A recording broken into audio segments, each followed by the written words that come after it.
Simple and tasty Guntur chicken pulao చూపిస్తాను, వచ్చేయండి. నోరు బాగాలేనప్పుడు ఒక్క ముద్ద తినేవాళ్ళు 4 ముద్దలు తింటారు. చేసుకోవడం కూడా చాలా సింపుల్ అండ్ ఈజీ.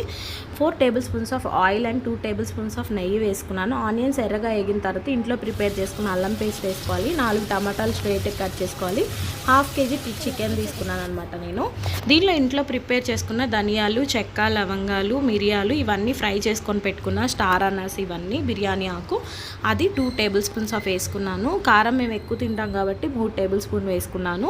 అలాగే తగినంత ఉప్పు వేసుకొని కొంచెం చికెన్ సాఫ్ట్ అయ్యే వరకు 5 మినిట్స్ ఉంచుకోవాలి. తర్వాత లెమన్ అండ్ పెరుగు మిక్స్ చేయాలన్నమాట.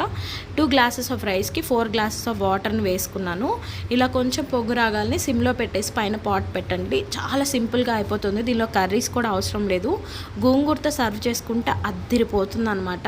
ఇంట్లో అందరూ వారేవా అనాల్సిందే. సో వీడియో నచ్చితే సబ్స్క్రైబ్ చేసుకోండి. ఖచ్చితంగా ట్రై చేయండి. ఎలా వచ్చిందో